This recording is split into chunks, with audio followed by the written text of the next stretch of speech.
LPs. French artiste Ronnie reviews After the Snow by Modern English on 4AD. Gwen Guthrie on Ireland.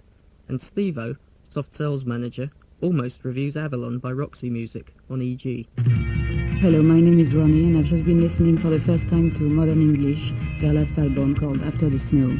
So now I'd like to hear the first track, which is called Someone's Calling, so let's listen to it.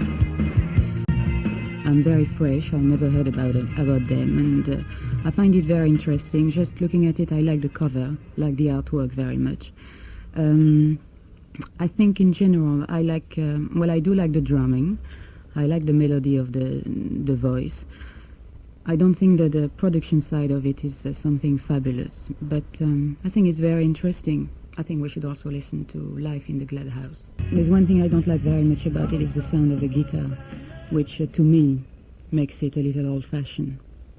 That's my own personal taste. But in general, I find it very interesting, and I think it should do very well. I like also the introduction of a flute.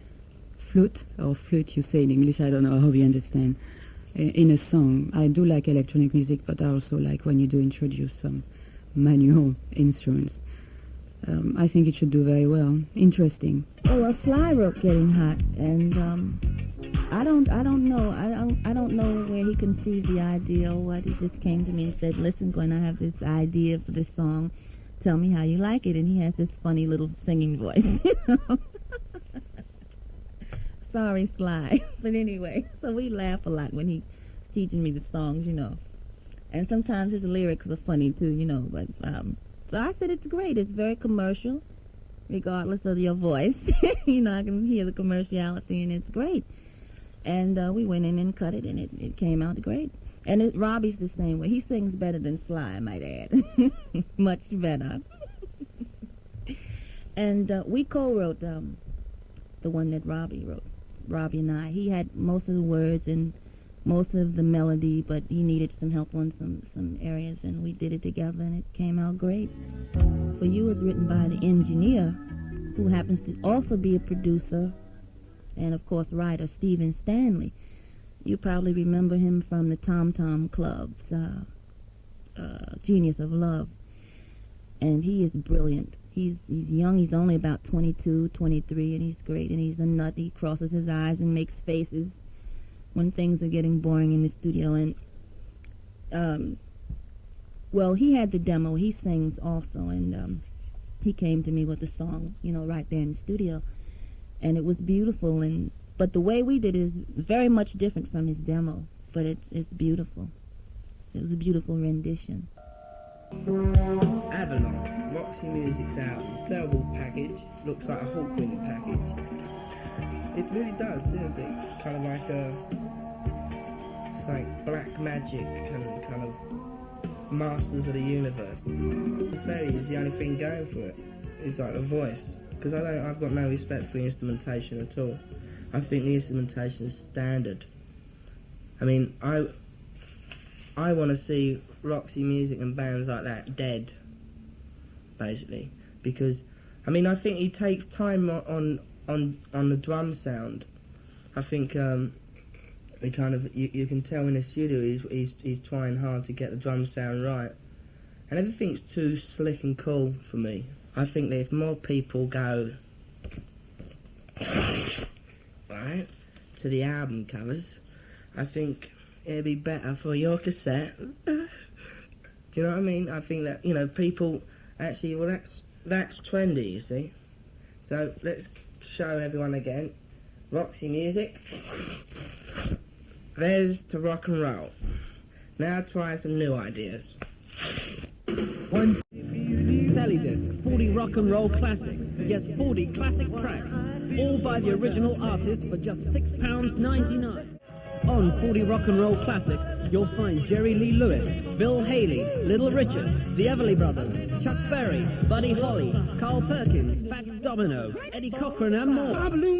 You can't buy 40 Rock and Roll Classics in the shops, so to find out how to order your copy, just look on the back of the SFX cover, or if you've got an Access or any Visa card, just ring 01200 0200 or 051 708 6045. Please state whether you want records or cassette. And remember, you can't buy 40 rock and roll classics in the shop.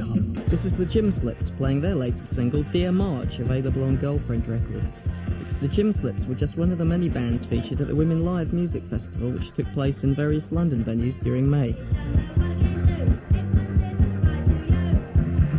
Di Robson was the promoter at the ICA, where they staged 9 days of women's bands.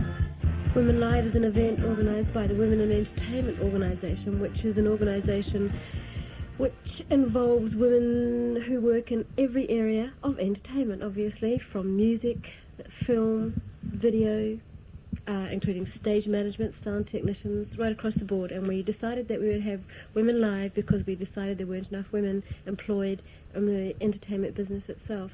Last night we had Amazulu on, and it's a women's reggae band who are based in London, and they were great. I mean, they brought the house down, and people just couldn't believe what was happening up there. They had a really great women drummer, and how many times have I heard women, okay, they can play various instruments, but they can't drum.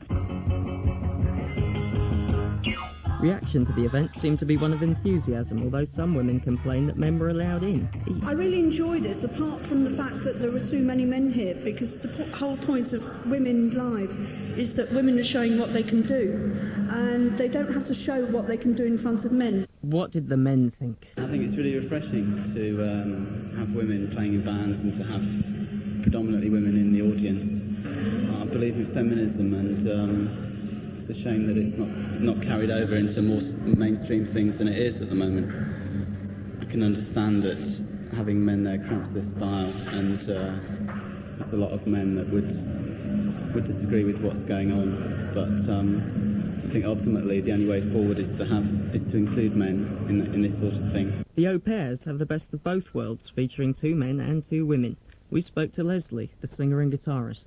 We've always supported things around women and women in music. Like we played at the Berlin Women's Rock Festival last summer, and that was really good. And when we sort of found out about the details of who else was playing, we were really sort of into doing it, because a lot of things like this, a lot of these events sort of start off with really great intentions, but they're not promoted or organised properly, and so they really sort of flop, they fall sort of flat on their face. But this has been really good. I personally would not play a women-only event. I mean, I've been to women-only events to sort of drink and dance and be with women and have a good time.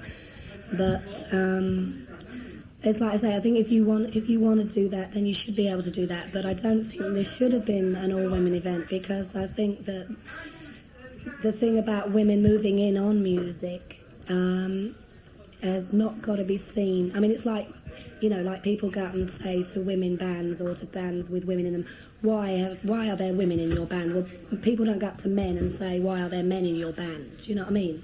And like that, in a sense, really sort of maintains that polarisation and that situation where it will always be a big issue and a sort of a unique phenomenon if women play music, whereas there's no bloody reason why women shouldn't play music. And obviously it's not going to be like music men play, because they're not going to follow male traditions and adopt male styles. And it's important that men see that, otherwise men are never going to accept women as equals. They're always going to be patronised or just, really shut on. Todd Rundgren is one of America's more endearing eccentrics, although after records like A Wizard, A True Star, Hermit of Mink Hollow and Something Anything, the group efforts of Utopia leave a touch to be desired.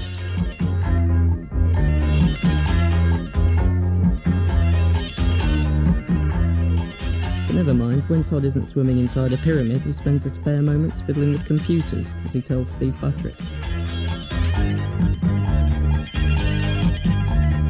Todd Rundgren, you've always been just outside rock's mainstream. Is that the way you've wanted it to be? I'm comfortable where I am. I suppose with some conscious effort I could be in a different position, but I don't exercise that effort. I'm more interested in doing the things that I feel close to and interested in, and sometimes that has nothing to do with the mainstream of so-called rock music. Well, besides being a performer in your own right, you're also a producer and a man with what I gather is a fairly keen interest in video. How do you divide up your time? It depends. The squeaky wheel gets the oil.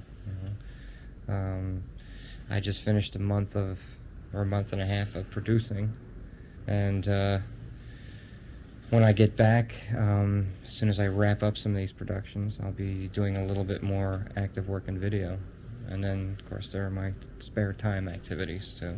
What do you do in your spare time? I write computer programs and mess around. You mean just for your own amusement? A program that I've written is commercially available. Roger Powell writes. I write graphics-oriented programs. He writes music-oriented programs, and I think at some point later in the year we'll probably be starting our own software company, but we won't actually be sitting in an office somewhere, doing this on a day-to-day basis. It's just we'll kind of set the tone. That was one of the things I was interested in, and then it was only recently, within the past couple of years, that that the equipment became accessible to the average person. They started making cheaper and cheaper machines, and I got one, and I started messing around with it. You're more or less self-taught then? Yeah, probably in practically everything. No, I resist formal training usually. It was just an old interest that I never got to fully explore. When I was in high school, the only thing you could really get access to were great big mainframe computers. In this case, it was in a telephone exchange, and they would do all the billing and stuff like that using computers. Although I think probably nowadays it's a machine that's even more sophisticated than what they were using. You could probably get for your own home nowadays. That was 15 at least years ago. No, a little more humanity, please. We got everything under the bun. Wimpy is the home of the hamburger with the greatest burgers under the bun. The delicious Wimpy Quarter Pounder is just one of the great range of Wimpy burgers topped with a brown wheatmeal bun. Wimpy's a great place to get all the goodness of wheatmeal, cause Wimpy is the home of the hamburger with the greatest burgers under the bun. We've got the greatest burgers under the bun.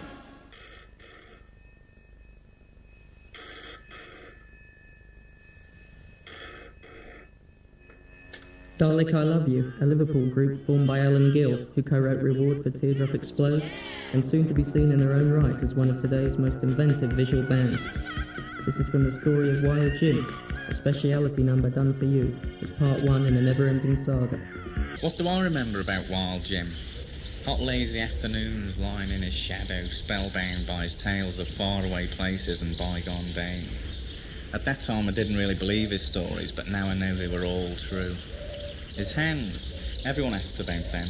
They were huge. You know the way when you're a kid all adults seem big, but Jim was the biggest. The violin just disappeared in his grasp, but the sounds were so gentle. To hear him play was an unforgettable experience. This is Annie Lennox of Eurythmics here, and this week we're going to start off Hot Tracks with a prototype version of our new single, which is coming out in June, and it's called The Walk. Now what you're going to hear is not The Walk, it's called Let's Just Close Our Eyes, and it's a bit different. Got it? Be contented, I don't need to suffer. You're beautiful and good to talk to. Make good impression, you take my attention. And when you touch my skin, I smell disaster. Whoa.